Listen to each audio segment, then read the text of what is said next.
Hello पिलामाने केमिति अछ पुणी एक यूट्यूबर नूतन क्लास रे तुम मान को सब स्वागत। तो आज आम पढ़ा आमर षष्ठ श्रेणीर द्वितीय चैप्टर कौन ना the raven and the fox. तो जो पिला माने आमर क्लास को प्रथम थर पे आस निश्चित भाव में आम चैनल टी सब्सक्राइब करदेव एवं बेल आइकन टी दबाईदेव जमी नुआ नुआ जिते सब आम क्लास करवा वीडियो अपलोड करवा सेगुड़िक सब तुम जापर और देखिपर। ताले पिलाने आज पढ़िया आम द्वितीय चैप्टर कौन ना the raven and the fox. ताले आमर राभेन अच्छी डामरा काऊ एवं फॉक्स माने बिलुआ बा ककिशियाल। तो पिला माने तुम पढ़ी वर्णबोध बही रे आमर छबिड़ मधु वर्णबोध रे कौन पढ़ी बिलुआ बड़ चतुर पैड बड़ मधुर। ताले आज देखिया बिलुआर चतुर कौन चतुर काम कर से जिनसटा आज देखा। ताले चलो स्टार्ट करिया आमर विषय कौन ना the raven and the fox. ताले mister raven was perched upon a limb and Leonard the fox looked up at him. For the raven held in his great big beak a morsel the fox would go for to seek. Said the fox in admiring tones, "My word, Sir Raven, you are a handsome bird. Such feathers, if you would only sing, the birds of the woods would call you king." ताले बर्तमान बुझा आम यार अर्थ कौन। तो पिला माने देखो मिस्टर राभेन आमर राभेन माने होची डामरा काऊ। ताले डामरा काऊ महाशय वाज पर्ched वाज माने थिले माने कहार पास्ट टेंस वाज ना इज रो पास्ट टेंस वाज। जानिछ पिला माने इज माने अछि तार पास्ट टेंस होची वाज थिला कौन करूथला से कौन थिला ना पर्ched विश्राम नउथला कोठी अपन लिम गोटे लिम माने होची गछ डाल वृक्षर डाल रे से विश्राम नउथला। And Leonard the fox looked up at him. ताकू किए देखुला रियोनार्ड जे कि होची हमरो ककिशियाल बा बिलुआ जार ना होची रियोनार्ड। लुक्ड अप देखुथिला लुक माने देखिबा LOOK लुक माने देखिबा तार पास्ट टेंस होची लुक्ड। तेले ताकू देखुथिला लुक्ड अप एट हिम माने ताकू माने काहाकू से डामरा काऊ। ताहले डामरा काऊ गोटे गछरे विश्राम नउथला गछ डाल रे एवं बिलुआ जार ना होची रियोनार्ड ताकू देखुथिला। काहे कि देखुथिला ना for the raven held his great big beak a morsel the fox would go far to seek.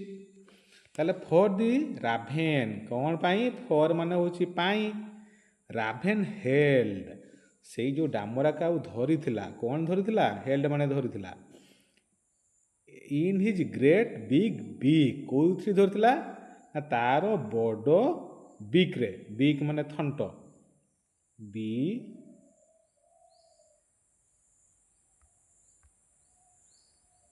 BEAK beak माने थंट साहाय्य से जो धरी कौन धरी ना ए मर्सल खाद्य टुकुड़ा मर्सल माने होची खाद्य टुकुड़ा।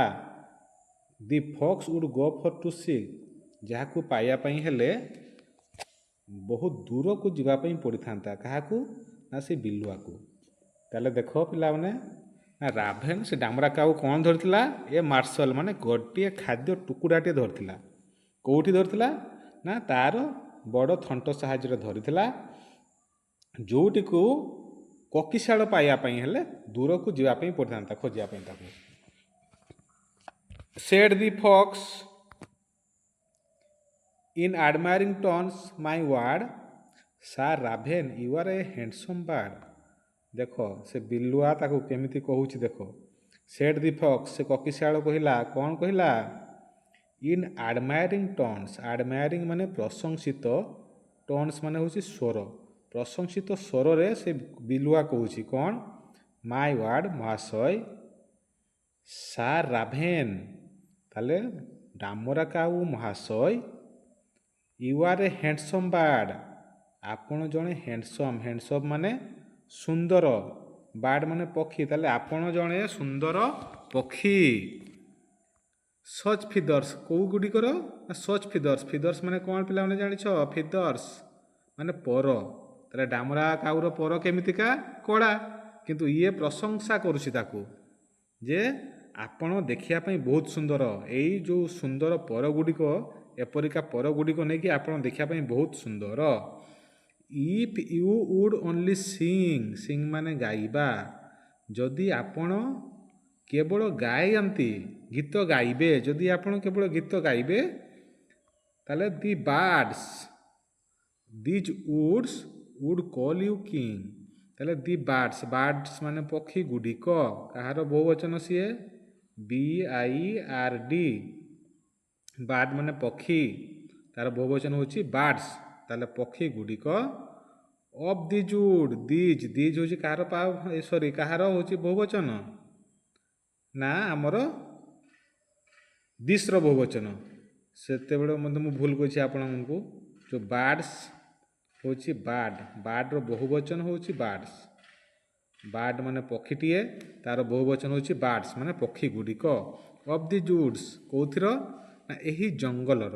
ଉଡ୍ସ ମାନେ ଦେଖ ପିଲାମାନେ, ଉଡ୍ସ, WOOD। ଉଡ୍ ମାନେ ହେଉଛି କ'ଣ? କାଠ। ଯଦି ଆମେ ଏଠି ଉଡ୍ସ ଏସ୍ ଯୋଗ କରିଦେବା, ତାହେଲେ ଏଇଟା କ'ଣ ହେଇଯିବ? ଜଙ୍ଗଲ। ତାହେଲେ ଏଇ ଜଙ୍ଗଲର ପକ୍ଷୀ ଗୁଡ଼ିକ ଉଡ୍ କଲ୍ ୟୁ କିଙ୍ଗ, ଆପଣଙ୍କୁ କ'ଣ ବୋଲି ସମ୍ବୋଧନ କରିବେ? ନା କିଙ୍ଗ। କିଙ୍ଗ ମାନେ ହେଉଛି ରାଜା। ତାହେଲେ ଆପଣଙ୍କୁ ରାଜା ବୋଲି ସମ୍ବୋଧନ କରିବେ। ତ ପିଲାମାନେ ତାହେଲେ ଦେଖ ଏଇ ଚାପ୍ଟର, ଏଇଥିରେ କ'ଣ ଅଛି ନା ଆମର ଡାମରା କାଉଟିଏ ଗୋଟିଏ ଗଛ ଡାଳରେ ବିଶ୍ରାମ ନେଉଥିଲା ଏବଂ ତାକୁ ତଳୁ କିଏ ଦେଖୁଥିଲା?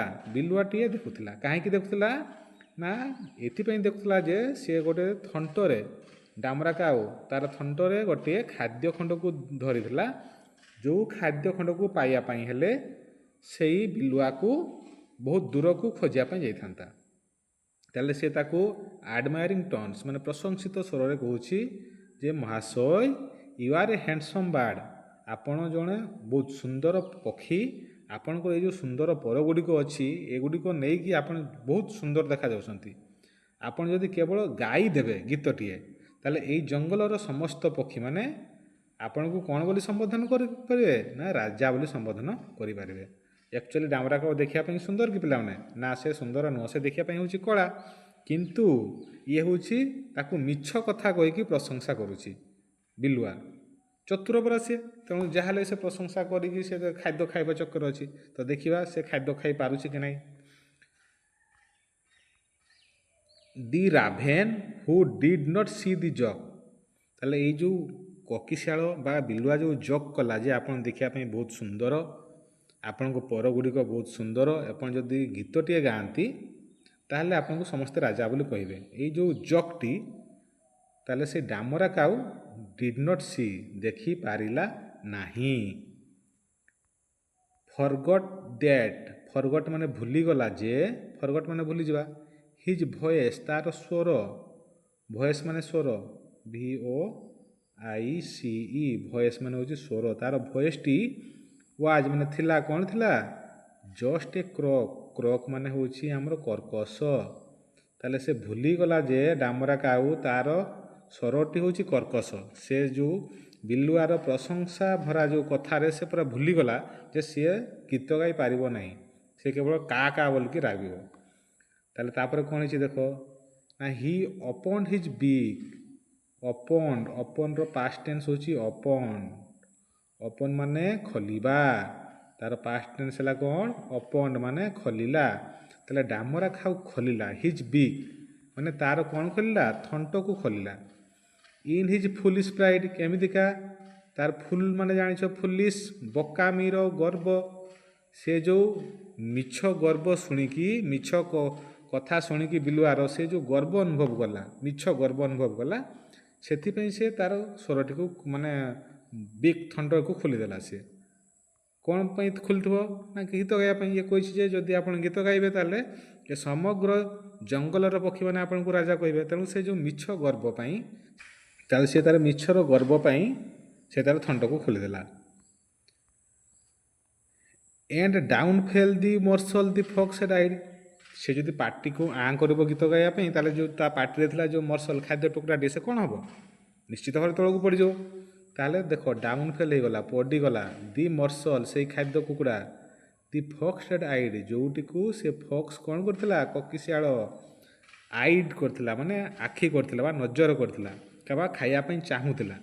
ତାହେଲେ ଯେତେବେଳେ ସେଇ ମୂର୍ଖ ଡାମରା କାଉ ଗୀତ ଗାଇବା ପାଇଁ ପାଟି ଆଁ କରିଦେଇଛି, ସେତେବେଳେ ସେଇ ଯେଉଁ ଖାଦ୍ୟ ଟୁକୁଡ଼ା ଥିଲା ସେଇଟା ପଡ଼ିଗଲା। ତାପରେ ଇଏ ହସୁଛି, ଦେଖ ହା ହା। କିଏ ହସିଲା? ଲାଫ୍ଡ ଦି ଫକ୍ସ। ଏଇ ବିଲୁଆଟି ହସିଲା, ହା ହା ହା। ଏଣ୍ଡ ନାଉ ୟୁ ନୋ ମାନେ କ'ଣ ପିଲାମାନେ? ନୋ ମାନେ ନାହିଁ, ନୁହଁ। ନୋ ମାନେ ହେଉଛି ଜାଣିବା, KNOW, ନୋ ମାନେ ଜାଣିବା। ଏଣ୍ଡ ନାଉ ୟୁ ନୋ, ବର୍ତ୍ତମାନ ତମେ ଜାଣ। କ'ଣ ଜାଣ ନା ଇଗ୍ନୋର ସୁଇଟ୍ ୱାର୍ଡ଼ସ୍। ଇଗ୍ନୋର ମାନେ ଅଣଦେଖା କର। କ'ଣ ଅଣଦେଖା କର? Sweet words. ସୁଇଟ୍ ମାନେ ମିଠା, ୱାର୍ଡ଼ସ୍ ମାନେ କଥା। ତାହେଲେ ସର୍ବଦା ମିଠା କଥାକୁ ଅଣଦେଖା କର। କେଉଁ ମିଠା କଥା? ଯେଉଁଟା ଦ୍ୟାଟ୍ ମେକ୍ ୟୁ ଗ୍ଲୋ, ଯେଉଁଟାକି ତୁମକୁ କ'ଣ କରିବ? ଆନନ୍ଦିତ କରିବ। ତାହେଲେ ତୁମକୁ ଆନନ୍ଦିତ କଲା ଭଳିଆ ମିଠା କଥା ଯଦି କିଏ କହୁଛି, ତାହେଲେ ତାକୁ ତୁମେ ସବୁବେଳେ କ'ଣ କରିବ? ନା ଇଗ୍ନୋର କରିବ, ଅଣଦେଖା କରିବ। Pride my friend is rather and wise.